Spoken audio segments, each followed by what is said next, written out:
Assalamualaikum warahmatullahi wabarakatuh. Alhamdulillahirrahmanirrahim. Syukur kita panjatkan pada kehadirat Allah Subhanahu wa Ta'ala, karena berkat rahmat dan karunia-Nya saya dapat menyelesaikan tugas pada minggu kali ini.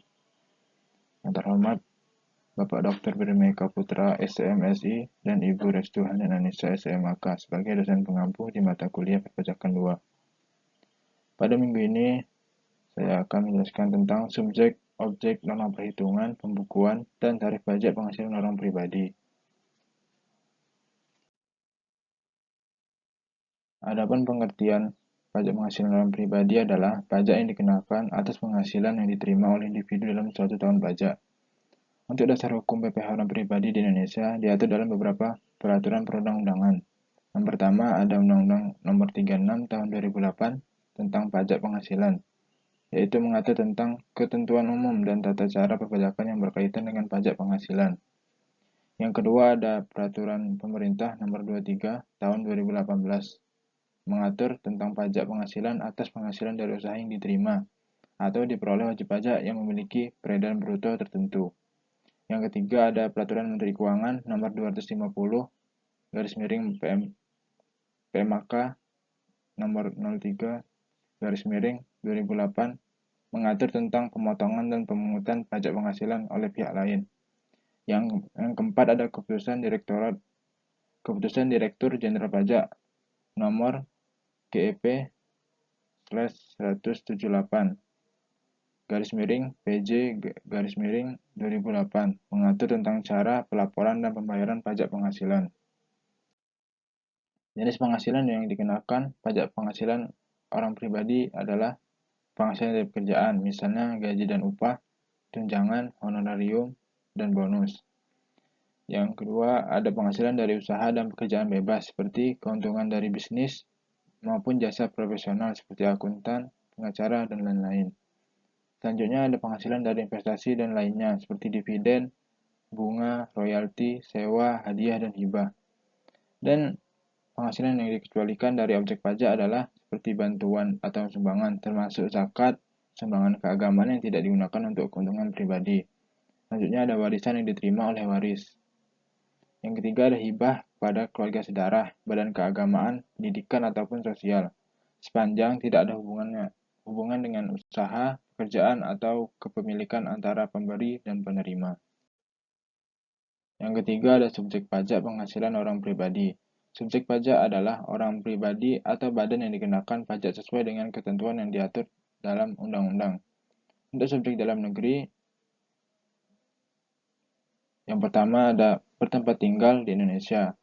Yang kedua, berada di Indonesia lebih dari 183 hari dalam jangka waktu 12 bulan.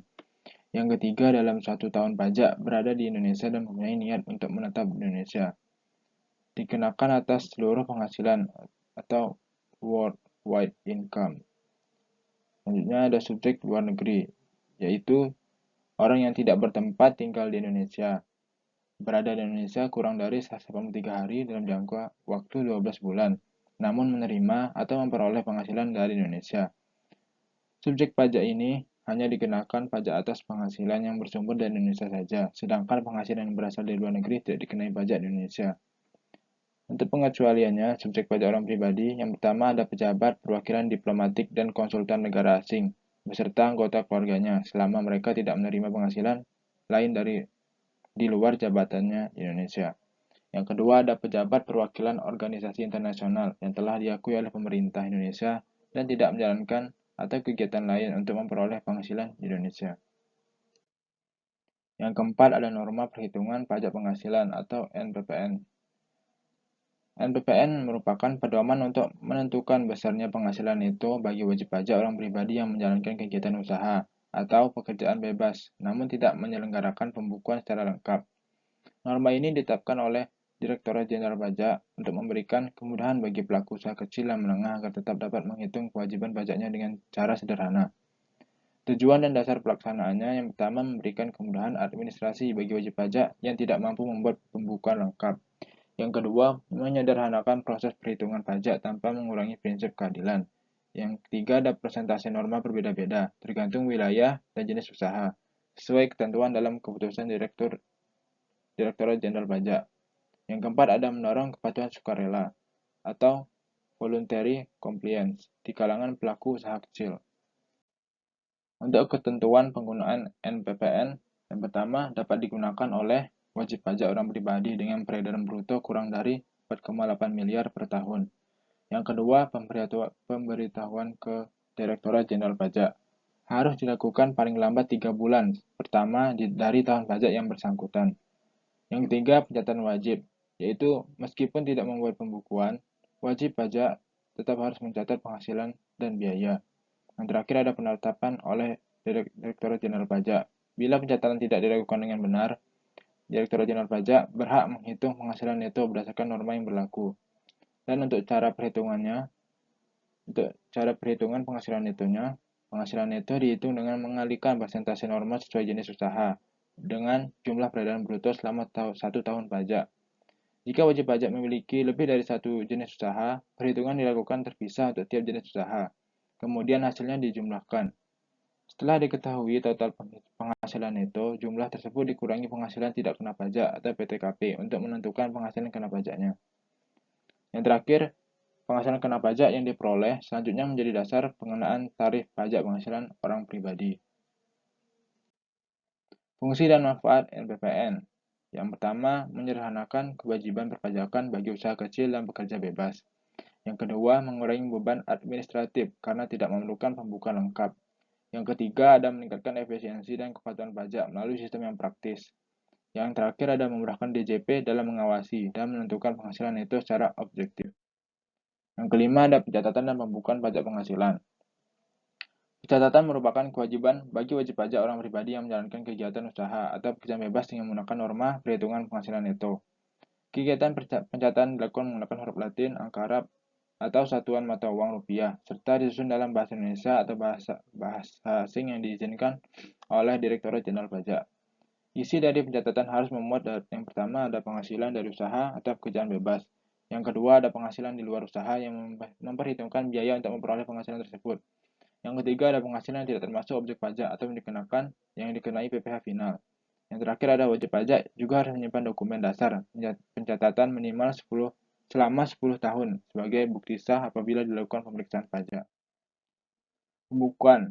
Untuk pembukuan wajib dilakukan oleh wajib pajak orang pribadi yang melakukan kegiatan usaha atau pekerjaan bebas dan tidak menggunakan norma penghitungan penghasilan itu. Isi pembukuan sekurang-kurangnya mencakup catatan harta, kewajiban, modal, penghasilan, biaya, serta harga perolehan dan penyerahan barang atau jasa. Sama seperti pencatatan, pembukuan disusun oleh huruf Latin, angka Arab, dan satuan mata uang rupiah atau mata uang asing yang telah mendapatkan izin dari Menteri Keuangan. Pembukuan juga harus memenuhi prinsip taat asas, yaitu konsistensi metode dari tahun ke tahun, termasuk metode penyusutan tahun buku, dan metode pengakuan penghasilan agar tidak terjadi manipulasi laba atau rugi. Hal-hal yang perlu diperhatikan yang pertama, klasifikasi kegiatan usaha harus ditentukan dengan benar untuk menyesuaikan metode pelaporan, norma atau pembukuan penuh. Yang kedua, ada pencatatan dan pembukuan berfungsi sebagai kewajiban pajak, tetapi juga sebagai alat pengendalian dan evaluasi keuangan usaha. Yang terakhir ada dokumen dasar harus disimpan dengan lengkap dan rapi untuk keperluan pemeriksaan pajak di kemudian hari. Tarif pajak penghasilan orang pribadi. Yang pertama ada PPh 21. Pajak atas penghasilan kerja dipotong oleh pemberi kerja. Dan tarif progresif tahunan yang pertama ada 0 sampai 60 juta yaitu 5%.